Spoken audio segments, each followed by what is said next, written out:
का जो एक बीज है, जो शिव के मंदिरों में यादगार रूप में दिखाया जाता है, जिसका गहरा अर्थ दुनिया में कोई नहीं जानते, न भारतवासी जानते हैं, न विदेशी जानते हैं, न विधर्मी जानते हैं। क्यों? क्योंकि बाप का परिचय बाप के सिवाय कोई दे ही नहीं सकता।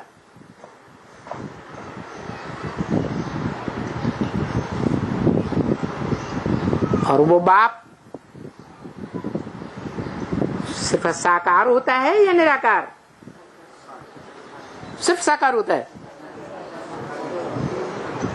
संपन्न रूप साकार और संपन्न रूप निराकार। संपन्न रूप निराकार का मतलब है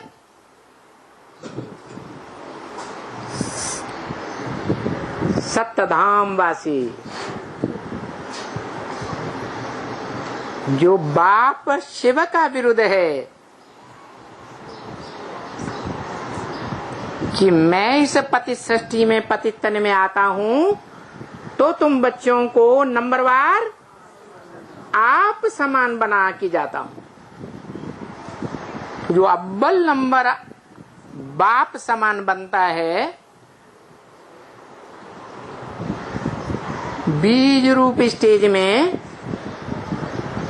निरंतर का अभ्यासी, समय का कोई अंतर न पड़े ऐसा बीज रूप का अभ्यासी, उसकी यादगार है हीरा।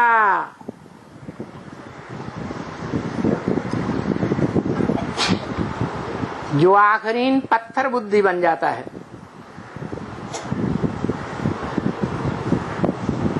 किस बात में पत्थर बुद्धि बन जाता है?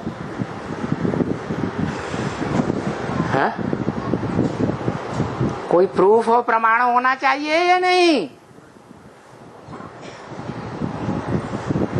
जो शिव बाप कहते हैं तुम बच्चों को प्रूफ और प्रमाण के बगैर कोई बात माननी ही नहीं चाहिए। बुद्धिमान बाप के बुद्धिमान बच्चे बिना प्रूफ प्रमाण के कोई बात मानते ही नहीं। वो क्या प्रूफ है कि मनुष्य सृष्टि की बीज रूप आत्मा, सार रूप आत्मा, वो भी पत्थर बुद्धि बन जाती है। पत्थर समान बन जाती है। जैसे मुरली में बोला ब्रह्म वाक्य,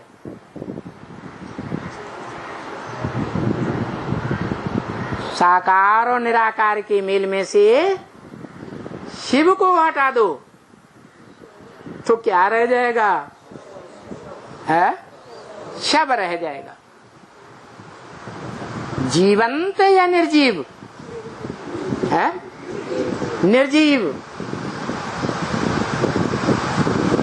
पत्थर कैसा होता है? जीवंत होता है या निर्जीव होता है?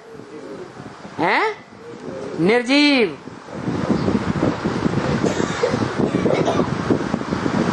उस निर्जीव जिसे रथ कहा जाता है,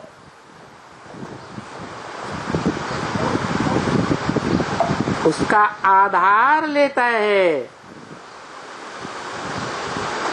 शिव बाप।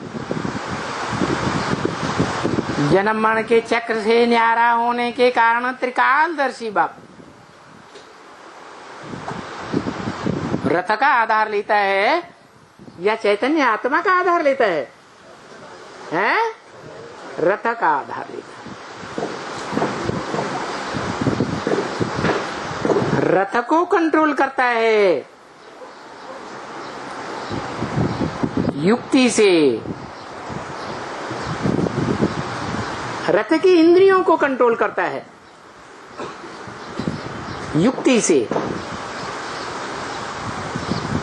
परंतु आत्मा को स्वतंत्र छोड़ता है या बंधन में रखता है? बंधन में रखता है। स्वतंत्र रहो और स्वतंत्र रहने दो।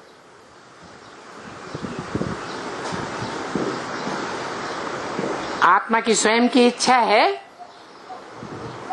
तो बात माने, इच्छा नहीं है तो न माने।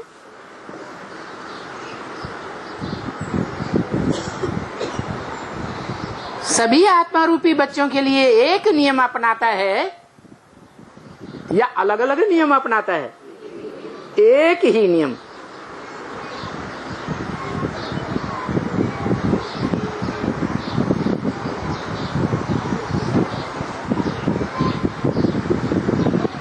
तो बच्चों में बड़ा कार्य करके दिखाने वाला जो बाप का बड़ा बच्चा है, जिसमें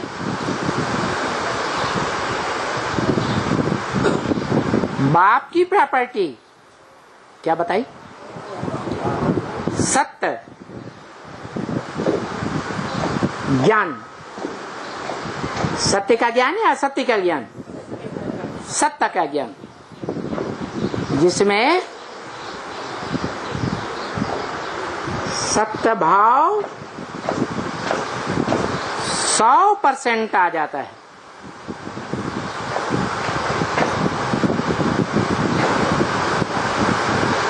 दुनिया में कोई भी बाप के बड़े बच्चे में जो लौकिक बाप होते हैं,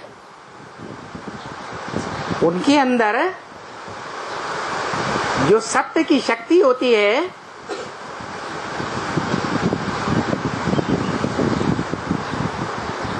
जो माता के द्वारा धारण कराई जाती है,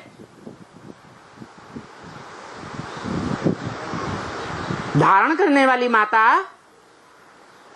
अगर सच्ची है, धरणी सच्ची है, शुद्ध है, तो उसका प्रभाव भारत में ही देखा जाता है सती के रूप में, जिन्हें शिव शक्ति कहा जाता है, जिन्हें शिव शक्तियों के द्वारा नई दुनिया की राजधानी की स्थापना होती है, स्वर्ग के गेट खोले जाते हैं।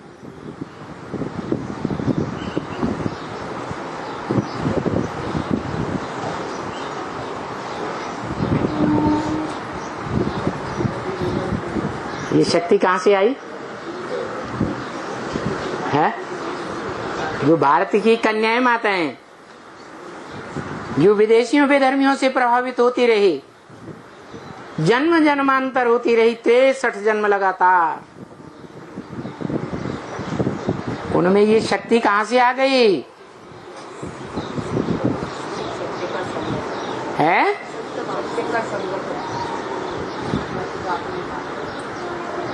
कहां से आ गई और कब आ गई? कब से आ गई? शिव बाबा से आ गई, सन 36 से, सन 47 से, सन 76-77 से आ गई। अरे आ गई या नहीं आ गई? आ गई, आ रही है।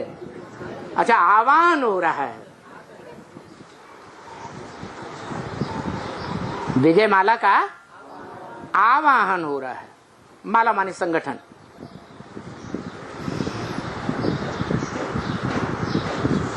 उस संगठन का कोई मुखिया भी होता है, जिसे शहद की रानी कहते हैं।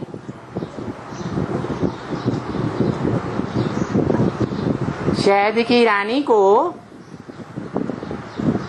नियंत्रित कर लिया जाए तो रिजल्ट क्या आता है?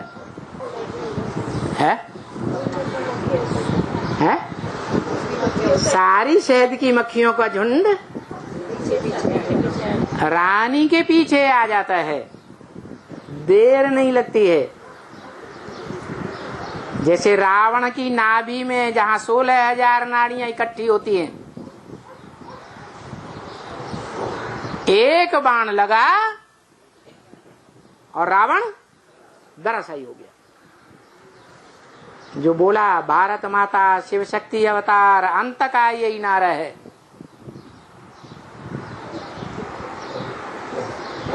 तो दक्ष से राजधानी स्थापन हो जाती है। जो बाप का कहना है, सुप्रीम सोल बाप का, कि मैं आता हूं तो दक्ष से तुम्हारी राजधानी स्थापन कर देता हूं। है? क्या 80 साल लगते हैं? है? नहीं, अखंड पूरी राजधानी स्थापन कर देता हूं।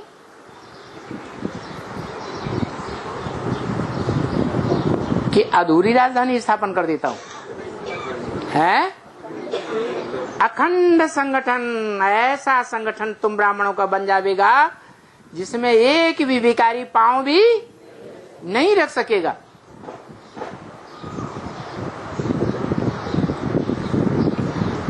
ऐसी सशक्त दुनिया की राजधानी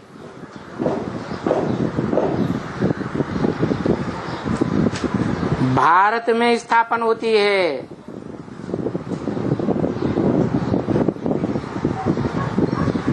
और सशक्त राजधानी स्थापन हो गई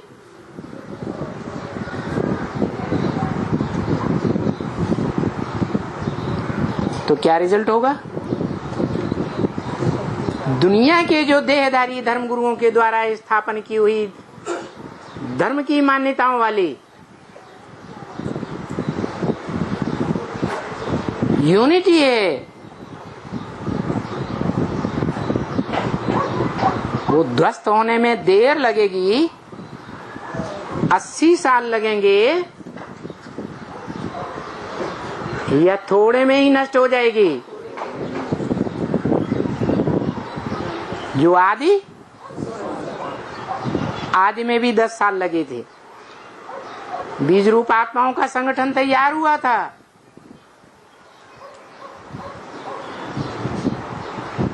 अंत में भी 10 साल ही है, परंतु वो 10 साल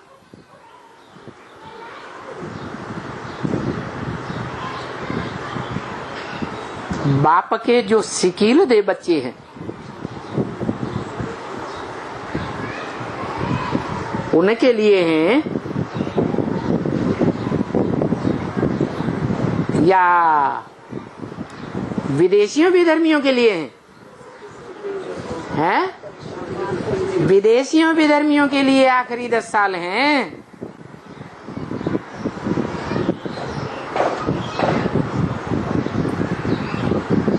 जो मनुष्य सृष्टि का बीज रूप बाप और उसके बीज रूप श्रेष्ठ बच्चे हैं, उनके लिए 100 साल नहीं है।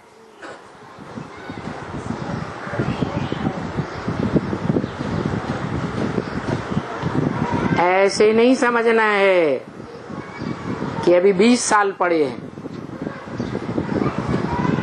सन 17-18 में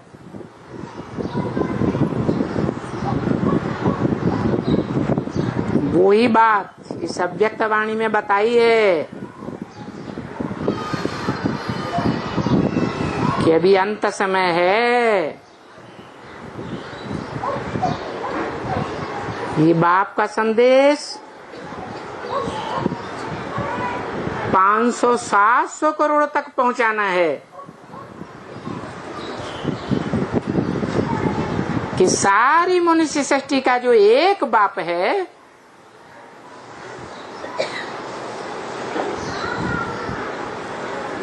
वो इस सृष्टि पर प्रत्यक्ष हो चुका है।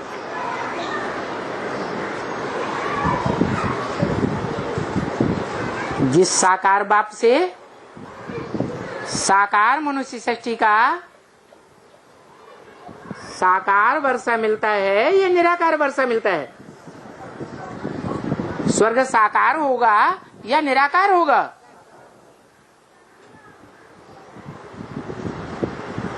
धनवान बाप धन का वर्षा देता है,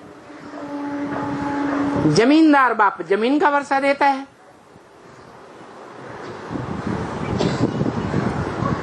जो स्वस्थिति में स्थित होने वाला होगा सदाकाल, साकार या निराकार? पहले स्वयं से स्थिति में स्थित हो तब बच्चों को वर्षा देगा। जो बच्चे साकार में हैं,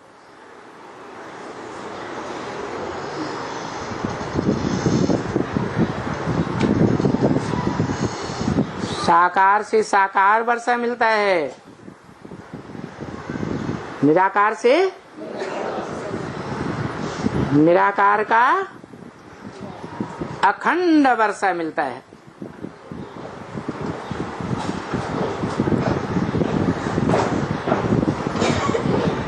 तो साकार मनुष्य सृष्टि के बाप की संपन्न यादगार है शिवलिंग, जिसमें बड़ा रूप भी है और सूक्ष्म रूप भी है। जो बोला है ब्रह्म वाक्य मुरली में, छोटा रूप याद नहीं आता तो बड़े रूप को ही याद करो। 80 साल हो गए, निराकार की याद में एक्सपर्ट बने या साकार की याद आती है ज्यादा? है साकार की याद ज्यादा स्वतः ही आ जाती है, क्योंकि 63 जन्म साकार का संग किया है, तो साकार की याद में एक्सपर्ट बने हैं। जब संसार के बीज रूप बच्चे, उनकी ये हालत है जिस बीज में सबसे जास्ती ताकत होती है, जड़ों से भी ज्यादा, तने से भी ज्यादा, टहनियों से भी ज्यादा, फलों से भी ज्यादा, फूलों से भी ज्यादा। बीज में ही तो ताकत होती है। तो बीज रूप आत्माओं का जब ये हाल है, तो जो 500-700 करोड़ दूसरे धर्म की आत्माएं हैं, वो महामृत्यु के समय, अंत समय में किसकी याद करेंगे?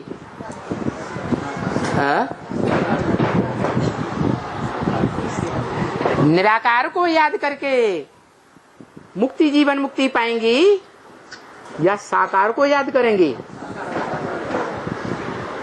इसलिए तुलसीदास ने बोला रामायण में, सगुण ही अगुण ही नहीं कछु भेदा, उभय हरे भव संभव खेदा।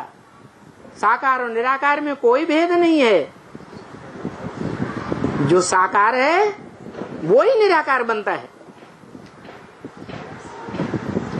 साकार शरीर होता है, तन होता है, रथ होता है।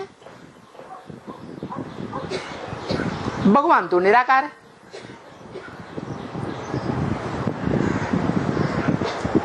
जो निराकार है, सुप्रीम सोल है, उसको क्या चाहिए?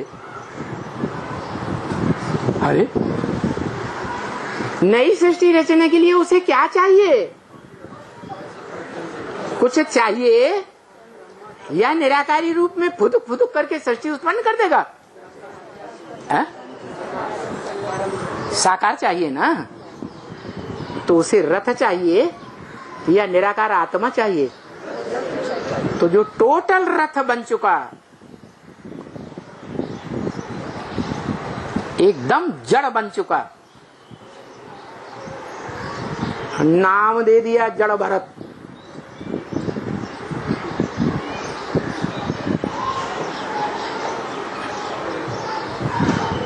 उस जड़त्व रूप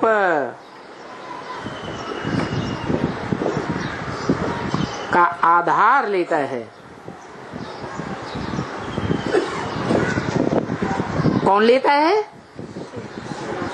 परम पुरुष। पुरुष माने आत्मा। कैसा पुरुष? परम, जिससे परे ते परे कोई है ही नहीं। उसको नई सृष्टि रचने के लिए आधार चाहिए, मासूका चाहिए। वो आशिक बनता है। आशिक किसके पीछे दौड़ता है? मासूक के पीछे दौड़ता है।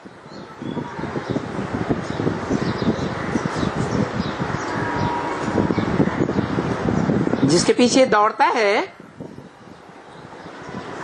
उसको एड़ी चोटी की ताकत देने के लिए तैयार रहता है, सारी शक्तियां अर्पण करने के लिए तैयार रहता है, या कुछ बचा के रखता है? सब कुछ अर्पण करता है। पहली रचना है कृति। प्रकृति क्या है? प्र माने प्रकृष्ट, कृति माने रचना।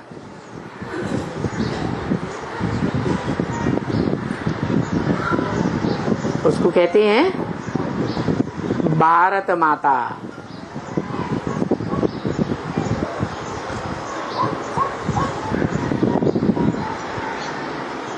जो माता है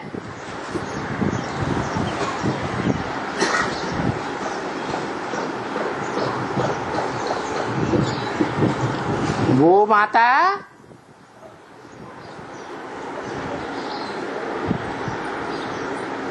संसार की दृष्टि में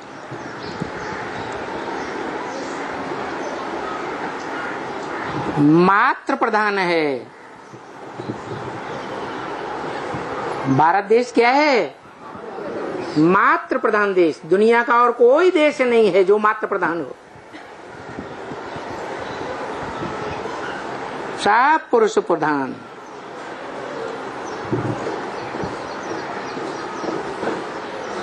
वो परम पुरुष है, माता को सारी शक्ति अर्पण करता है। माता की भुजाएं तो हैं ही सहयोगिनी रूपी। वो माता आदि रूपा है।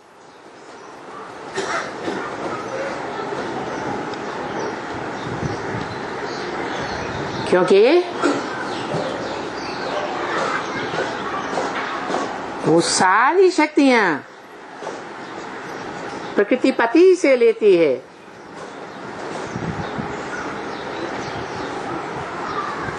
और सदाकाल के लिए लेती है कि अल्पकाल के लिए लेती है? सदाकाल के लिए लेती है। इसलिए भारत में परंपरा है, पिता वानप्रस्थी बन जाता है, सन्यासी बन जाता है और माता परिवार संभालती है। तो माता पिता भी है और माता माता भी है। यही परंपरा दादा लेखराज ब्रह्मा तक आई। क्या है? पिता का टाइटल किसको मिला? दादा लेखराज ब्रह्मा को भी मिला। आज भी ब्रह्मा कुमार कुमारियां त्वमेव माता च पिता का साकार प्रैक्टिकल रूप चैतन्य रूप किसको मानती हैं?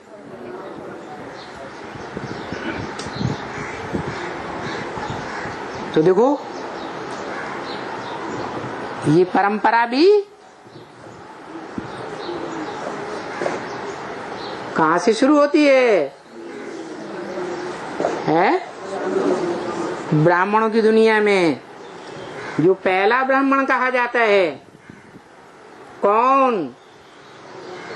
पहला ब्राह्मण सो पहला देवता, पहला देवता सो पहला क्षत्रिय, पहला क्षत्रिय सो पहला वैश्य, वही पहला शूद्र, फिर वही पहला ब्राह्मण।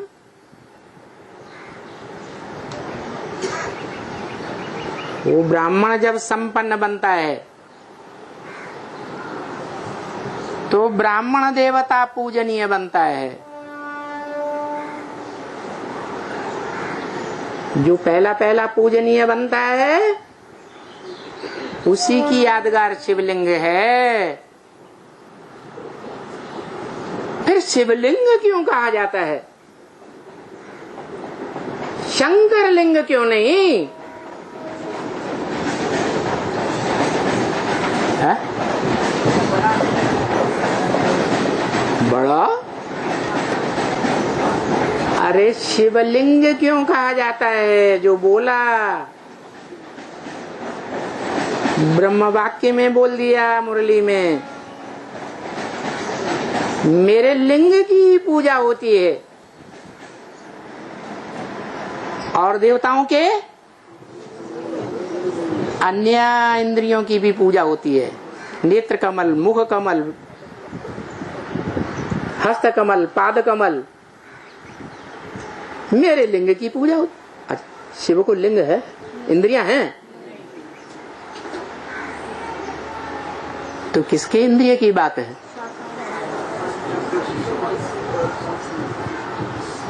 कौन इंद्रिय जीते जगत जीत बनता है? शिव। योग बल से शिव इंद्रियों को जीतता है। उसे जरूरत है? उसको तो इंद्रिय है ही नहीं। तो जो सोमनाथ मंदिर में लिंग दिखाया गया, जिसका दायां हिस्सा और बायां हिस्सा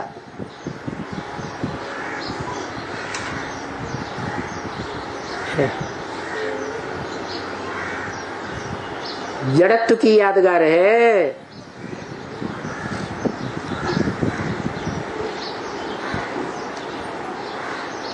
जो जड़त्व की यादगार प्रकृति की बीज है।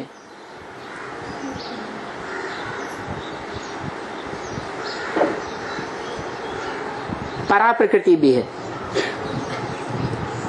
और पृथ्वी, जलवायु, अग्नि, आकाश, इनका संघात रूप जड़ प्रकृति भी है। दोनों का मेल होता है। जो महालक्ष्मी बनती है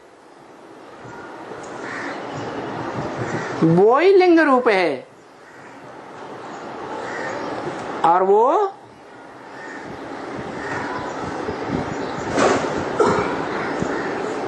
माता है।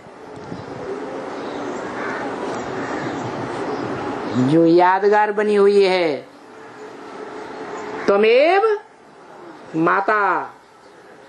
मंदिर में जाते हैं शिव के, हाथ जोड़कर किसके सामने कहते हैं? शिवलिंग के सामने कहते हैं, त्वमेव माता, तू ही मेरी माता है। क्योंकि माता और पिता के रूप में चैतन्य आत्मा, जड़त्वमयी शक्ति के रूप में माता, जो प्रकृति रूपा कही जाती है,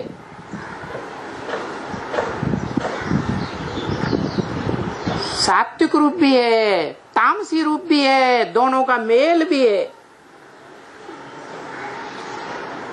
और एक ही व्यक्तित्व में वो मेल होता है,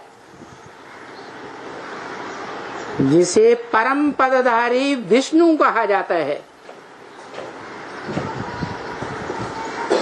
विष्णु एक आत्मा का मेल, दो आत्मा का मेल, नारायण और लक्ष्मी, दोनों का मेल। कैसा मेल?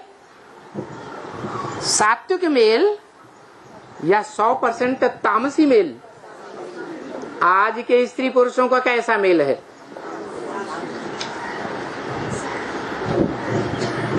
इस सृष्टि पर कोई भी ऐसा प्रवृत्ति का रूप दिखाई देता है, कोई भी धर्म में,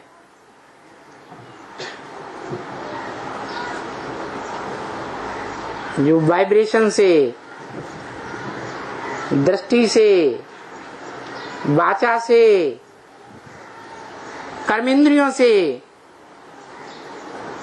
आपस में टकराता न हो, कोई है?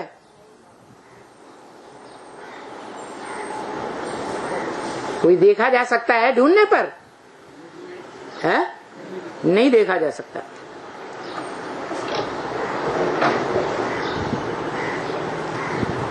तो ऐसे प्रवृत्ति मार्ग की स्थापना सुप्रीम सोल बाप आकर के निराकारी ज्ञान देकर करते हैं, जिस निराकारी ज्ञान को थ्योरी कहा जाता है कि प्रैक्टिकल है, थ्योरी कहा जाता है। उस निराकारी ज्ञान को, थ्योरी को, जो प्रैक्टिकल जीवन में शरीर की इंद्रियों के द्वारा प्रैक्टिकली धारण करके दिखाता है,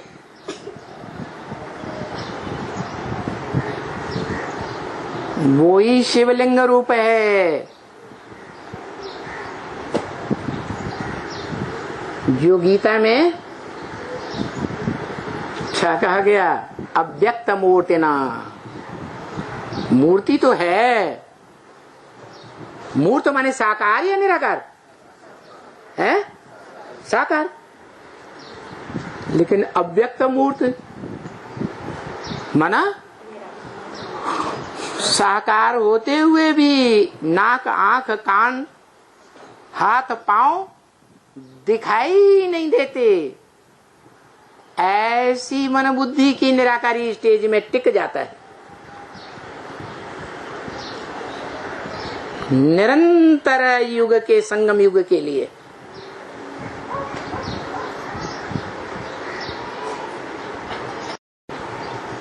और ऐसी निराकारी स्टेज साकारी सो निराकारी, जिसमें साकार आत्माओं के स्वभाव संस्कार का मेल है। कौन कौन? पार्वती माता कहो और पुरुष कहो, जिसे भक्तों ने शंकर कह दिया। वो शंकर नहीं जो याद के पुरुषार्थ में बैठा है, वो अधूरा है या संपन्न है? वो तो अधूरा है। जब याद की संपन्न स्टेज पर पहुंचता है, तब प्रवृत्ति तैयार होती है। और वो प्रवृत्ति के दो रूप हैं, एक ज्ञानी, थ्योरिटिकल ज्ञान धारण करने वाला, और एक प्रैक्टिकल रूप। लेकिन उसमें थ्योरी नहीं होती है शुरुआत में। लक्ष्मी किससे ज्ञान लेती है? नारायण से ज्ञान लेती है। और नारायण प्रैक्टिकल में जिसे शक्ति कहा जाता है, जिसे सत्य कहा जाता है,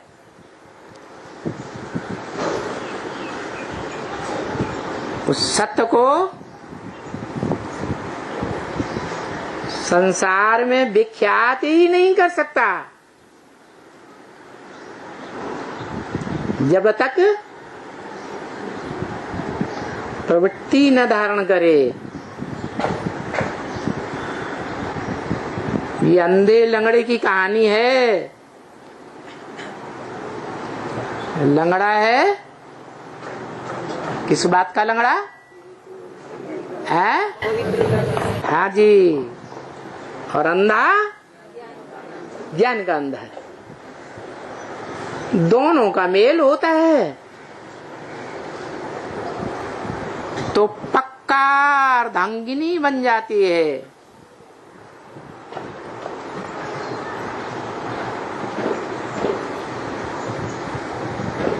सतयुग के आदि में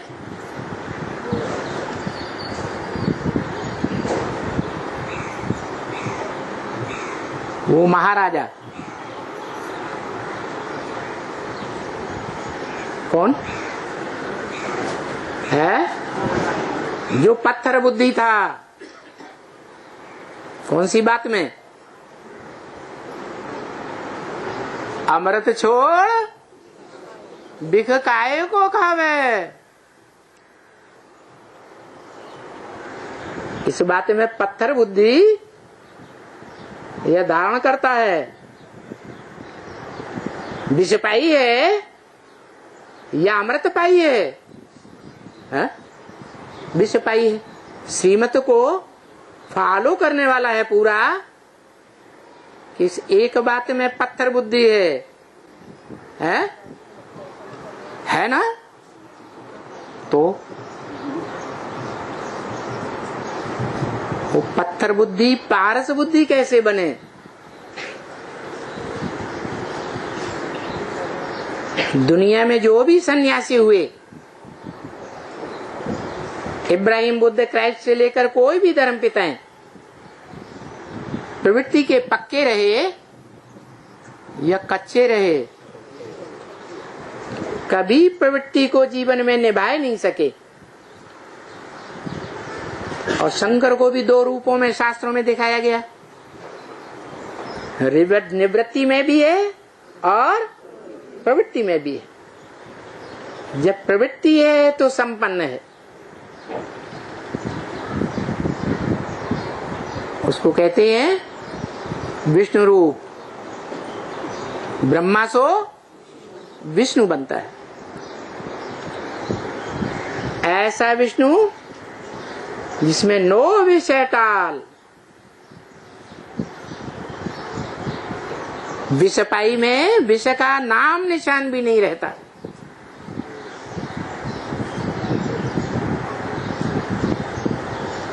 कौन सी शक्ति आकर मिल जाती है? दुनिया के सारे काम काहे से होते हैं? पवित्रता की शक्ति से होते हैं। वो पवित्रता को धारण करने वाली भारत में सती कही जाती है।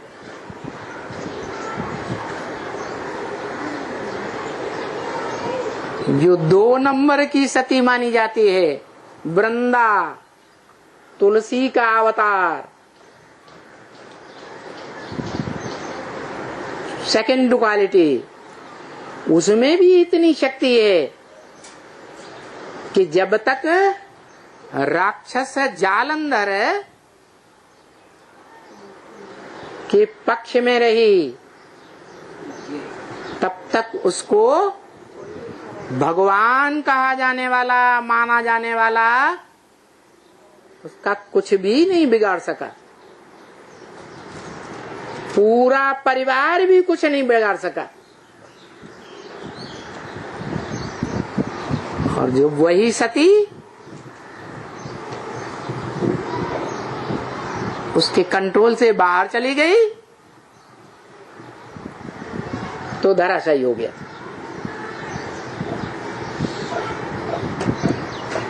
ये पवित्रता की प्रैक्टिकल शक्ति है, जिसे कहा जाता है एवर प्योरिटी। हिस्सा बांट हो जाता है।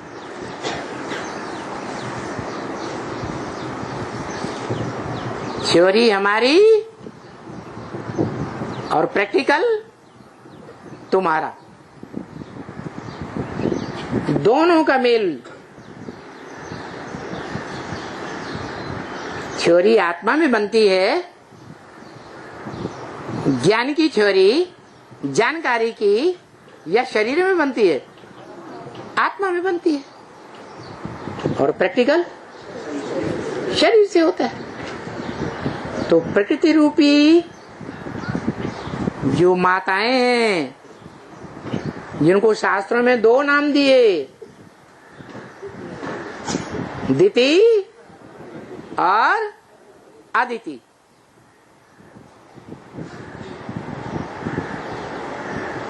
दोनों शक्तियां हैं। किससे शक्ति लेती रही? कश्यप। काश्य माने तेज, योग का। पा माने पीने वाला, जो योग का तेज पीने वाला संसार में योगीश्वर नाम से प्रसिद्ध हुआ। योगी राज के नाम से जाना जाता। चाहे कृष्ण नाम दें, चाहे शंकर नाम दें,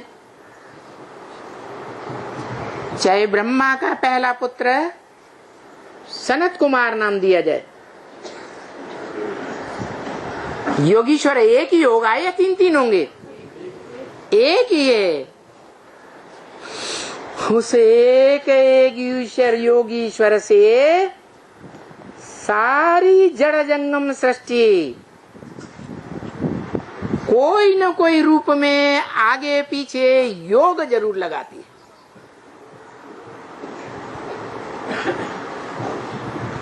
पहले जंगम चैतन्य आत्मा है। चैतन्य आत्माओं में भी कौन मुखिया हैं? है?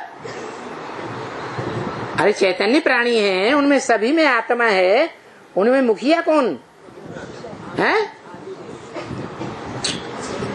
मुख्य जाति कौन सी है? मनुष्य जात, क्योंकि मन वाली है। तो प्राणियों में मनुष्य रूप का जब प्राणी जो है कहा जाता है मनुष्य जाति, वो ज्ञान को पहले ग्रहण करती है और आत्माओं का बाप क्या देने आता है? ज्ञान देने आता है। ज्ञान मनुष्य समझेगा या अन्य प्राणी समझेंगे? उनमें मन बुद्धि वैसी नहीं होती। मन तो होता ही नहीं मनन चिंतनशील, संकल्प विकल्प करने वाला। वो तो जड़त्व में ही प्राणी है।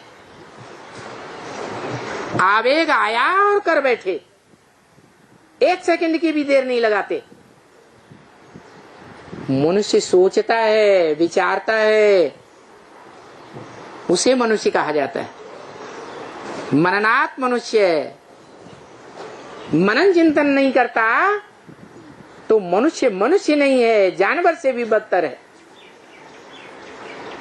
जो बाप कहते हैं भगवान ने किसकी सेना ली? बंदरों की सेना ली। श्रीमत क्या है, क्या नहीं है, देवभान का आवेग आया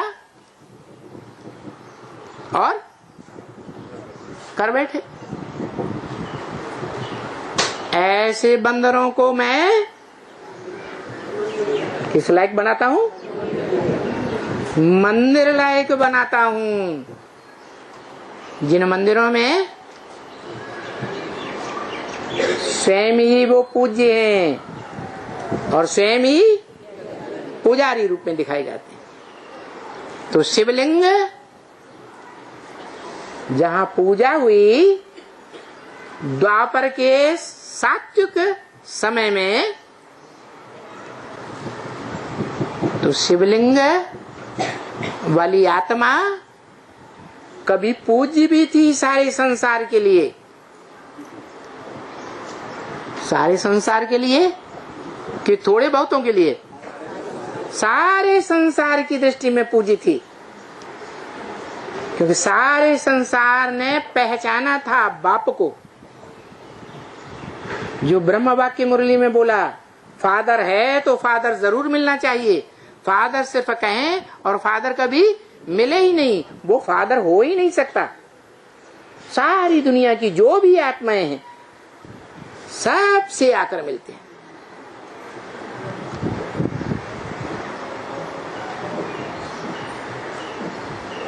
जो परमधाम वासी है वो धाम तुरिया धाम है, लेकिन जड़त्व में है, या वो धाम चैतन्य है? जड़त्व में है।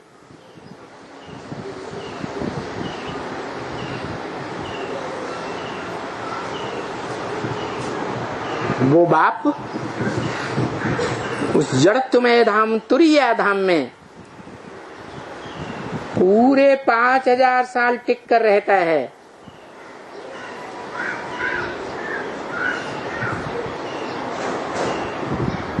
वो सभी चैतन्य आत्माओं का बाप है या सिर्फ मनुष्य आत्माओं का बाप है? सभी चैतन्य आत्माओं का बाप है।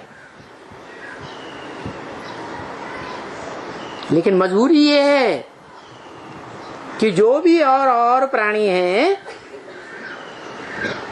आत्माएं, वो ज्ञान धारण नहीं कर सकती। इसलिए ज्ञान की प्रॉपर्टी देने के लिए चैतन्य मनुष्यों के बीच आता है। चैतन्य मनुष्यों के बीज में आता है। यह जड़त्व बुद्धि वाले प्राणियों में आता है। कितने टाइम के लिए आना चाहिए? टाइम भी बता दिया ब्रह्म वाक्य में। कितना है? 100 साल। लेकिन 100 साल जो है वो सूर्यवंशी बच्चों के लिए या सभी धर्मवंशियों के लिए? सभी धर्मवंशियों के लिए। जो सूर्यवंशी चंद्रवंशी बच्चे हैं, जो खास 2 धर्म स्थापन करके जाता हूं। कौन कौन? सूर्यवंश और चंद्रवंश।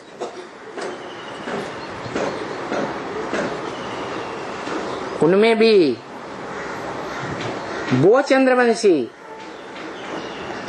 जो सूर्यवंश में अपने को कन्वर्ट कर देते हैं जीवन रहते, उनको क्या कहा जाता है? कौन सी माला? विजय माला। विजय प्राप्त कराने वाली माला। इस बात से विजय? ऐसी कौन सी बात है जो विजय प्राप्त होती है? हैं? प्रैक्टिकल रूप में पवित्रता। ब्रह्मा द्वारा सुनना सुनाना, शंकर द्वारा समझना और समझाना। प्रैक्टिकल हुआ? हुआ? नहीं हुआ। रिजल्ट निकलेगा? नहीं निकलेगा। दुनिया में भी पढ़ाइयां होती हैं, थ्योरी में कोई पास हो जाते हैं, प्रैक्टिकल में फेल हो जाते हैं। तो फेल या पास? फेल। परंपरा कहां से शुरू हुई? संगम में जब भगवान बाप का पाठ चलता है तब से ही ये परंपराएं शुरू होती। मम वर्तमान वर्तन्ते मनुष्या पार्थ सर्वस्य। दुनिया के सभी मनुष्य जिन परंपराओं को मैं आरंभ कर देता हूं, उन्हीं परंपराओं पर आगे पीछे चलते रहते। तो बोला कि जो संदेश है ये वो 500-700 करोड़ मनुष्य आत्माओं तक तुम बच्चों को पहुंचाना है। सभी तक पहुंचाना है का मतलब क्या हुआ है? सभी तक पहुंचाना है। क्यों? अभी तक क्यों नहीं बोला सभी तक पहुंचाना है? क्योंकि अभी तक जो भी ब्राह्मण बच्चे थे उनको बाप कहते रहे बाप का परिचय दो, त्रिमूर्ति के चित्र में बाप का परिचय दो, लेकिन बच्चे समझ ही नहीं सके। बाप बार बार बोलते रहे, बच्चे अपनी ही टिक टिक करते रहते हैं, बाप का परिचय कोई देते ही नहीं। अभी नंबरवार बच्चों की बुद्धि में बैठता है कि वो त्वमेव माता च पिता त्वमेव, एक ही कौन है? जिस एक के स्वरूप संस्कार में, स्वभाव में माता भी है और पिता भी है। नहीं तो माता अलग होती है फीमेल, और पिता अलग होता है मेल। लेकिन वो शिवलिंग रूप ऐसा है जिसमें वो मेल भी है और फीमेल का भी स्वरूप है। जिसे साकार और